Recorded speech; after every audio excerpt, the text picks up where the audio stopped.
Blood Money, Why the Powerful Turn a Blind Eye While China Kills Americans. Peter Schweizer is a renowned investigative journalist and president of the Government Accountability Institute. His work has exposed corruption at the highest levels of power, from Washington to Wall Street, and his latest revelations are some of the most shocking yet. Tonight, Peter joins us to break down China's covert war on America, from flooding our streets with fentanyl to infiltrating our political elite to using multinational corporations as pawns in a global game of dominance. He's also host of the great podcast, Drilldown. Peter, great to see you as always. And I think a good place or a bad place to start would be fentanyl and China's role in flooding America's streets with this deadly drug. We've seen tens of thousands of Americans killed from fentanyl. Peter, how intentional is China's flooding of America with this drug? Is this part of that larger covert war that they're waging?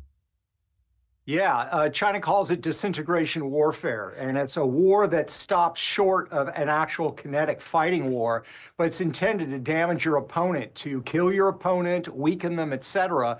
And when it comes to fentanyl, it is, in fact, chemical warfare. I think the biggest myth about fentanyl is people view it as sort of a latest rendition of what the Mexican drug cartels are doing. The Mexican drug cartels are the junior partners. China produces the precursor chemicals that create fentanyl. Those are imported in the port of Manzanillo in Mexico. That port is run by a Chinese state-owned company. Those precursors are then shipped to northern Mexico, where the drug cartels turn them into fentanyl. But who turns them into fentanyl for the drug cartels? 2,000 Chinese nationals, as we know, according to the DEA. The pill presses that they use to turn the fentanyl into the pills. Remember, the people that are dying of overdoses of fentanyl don't know they're taking fentanyl. They think they're taking a Vicodin or an Adderall. You need big pill presses to produce those. Those pill presses are produced from China, and China sells them to the Mexican drug cartels at cost, which means they're not turning a profit. And then the final component or link in the chain is the money laundering. You're a drug cartel. You've made all this money selling this poison in the United States. You need to launder your money. Back in the old days of Pablo Escobar and cocaine, you used Latin American banks to launder your money. The Mexican drug cartels, the Sinaloa drug cartel, for example, they use Chinese state-owned banks to launder their money. So this is a Chinese operation even more than it is a Mexican drug cartel operation.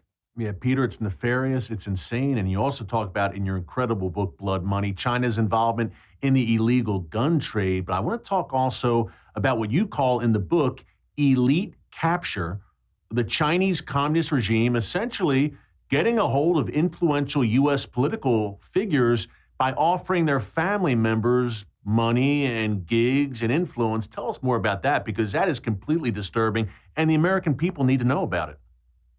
Yeah, it's called elite capture, you're right? That's the Chinese term. And what they say they're looking for in elite capture is big help with a little bad mouth. And what that means is they understand that an American politician that they have sort of captured in this technique is going to have to criticize China from time to time. What they want help is on the big stuff, which is access to our technology, to our capital markets, and to our commercial market in order to sell their goods in an unrestricted way. And it cuts on both sides of the political aisle. I'll pick one of each. Joe Biden, a former president of the United States, his family received some $31 million from Chinese businessmen that were linked to the CCP, linked to Chinese intelligence. There's no discernible, legitimate function or service that his family performed for that money. It was a prime example of elite capture. Look at the Republican side of the aisle. You have a guy like Mitch McConnell, who is the leader of the Republicans in the Senate. He married into the Chow family, his wife Elaine Chow. That family owns a shipping business, and the Chinese government basically builds their ships, finances the construction of their ships, provides crews for their ships, and provides contracts through Chinese state-owned companies. So it's to the point where if Mitch McConnell were to do something to offend the Chinese government could destroy the family's shipping business overnight. That's the kind of leverage they want. So elite capture is a way of bypassing having to compete against the United States. You basically just buy off elements of their elite so you get the policies that you want. Peter, this is absolutely chilling. Joe Biden was the president of the United States. Mitch McConnell, as you said, Senate Majority Leader, and the Chinese are exerting influence with them. And you lay it all out in blood money. Hey, you mentioned shipping, and I think of the Panama Canal, of course. President Trump has put the Panama Canal front and center and kind of weaning that Chinese influence out of the canal. How central is control of the Panama Canal to the Chinese communist regime and their overall goals and ideology? Well, I think it's very important. I mean, they are looking for a number of things. They're looking for economic and technological dominance. They're also looking for geographical dominance. And with the Panama Canal, they essentially have that. That same company, Hutchison, that owns the port where all the fentanyl is pouring into Mexico, is the same company that owns both ends of the Panama Canal, manages that critical waterway. And I think what people don't appreciate, they look at what Donald Trump is doing. They think it's sort of detached and helter-skelter. There's actually, I think, a very important grand strategy behind it, which is to counter China. So you look at the Panama Canal. Why does he want ownership of the canal back or control reverted back to the United States? Because of the threat presented from China. Look at the issue of tariffs.